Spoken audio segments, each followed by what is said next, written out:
రాష్ట్ర ప్రతిపక్ష నాయకుడు ప్రతిరోజు కూడా దిగజారుడు వ్యాఖ్యలతో అయోమయ ప్రకటనలతో అసత్య ప్రచారం చేస్తూ నిత్యం అబద్ధాలు చెప్తే అసత్యాలు ప్రచారం చేస్తే ప్రజలను నమ్మించాలనే ఒక దుష్ట సంకల్పంతో మేధావులు అంట.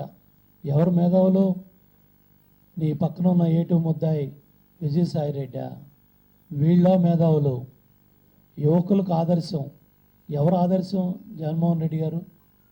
చిన్న వయసులో తండ్రి అధికారాన్ని అడ్డం పెట్టుకొని సుమారు 11 సిబిఐ ఎన్ఫోర్స్మెంట్ కేసుల్లో A1 420 చీటింగ్ కేసుల్లో ముద్దాయిగా ఛార్జ్షీట్లో నమోదయ్యి ఉండి 43,000 కోట్లు నువ్వు దోచుకున్న ఆస్తులు జప్తు చేయబడితే నిస్సిగ్గుగా ఏ మాత్రం కూడా ఒక భయం కానీ లేకపోతే ఒక తప్పు చేశామనే ఎవరైనా సరే కామన్ మ్యాన్ ఎవరు ఈ తప్పుడు పనులు చేస్తే తలదించుకునేవాళ్ళు, ఇంట్లోంచి కూడా బయటకు వచ్చేవాడు కాదు.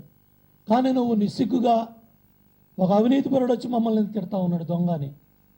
బాధాకరం ఏంటంటే ప్రజాస్వామ్యంలో నీలాంటి అవినీతిపరుడితో సిబిఐ ఛార్జ్షీట్ ఎన్ఫోర్స్మెంట్ కేసుల్లో 420 చీటింగ్ సిబిఐ ఛార్జ్షీట్ ముద్దాయిగా ఉన్న నువ్వు 16 నెలలు చెంచులగూడ జైల్లో ఉన్నప్పుడు కూడా నీలో ఏమాత్రం కూడా మార్పు రాకుండా రాళ్లేసే కార్యక్రమాన్ని ప్రతి వారం ప్రతి నెల నీకు ఏదైతే దోచుకున్న అవినీతి డబ్బు ఉందో ఆ డబ్బు ఇవాళ ఖర్చు పెట్టి కోట్ల రూపాయలు ఖర్చు పెట్టి ఇవాళ నువ్వు సమావేశాలు ఏర్పాటు చేసి తెలుగుదేశం ప్రభుత్వాన్ని ఆడిపోసుకోవడానికి, తెలుగుదేశం ప్రభుత్వాన్ని తిట్టడానికి తప్ప, చంద్రబాబు నాయుడు గారిని వ్యక్తిగతంగా తిట్టడానికి తప్ప దేనికి కూడా ఇవాళ నువ్వు మాట్లాడే మాటల్లో అర్థం లేదు.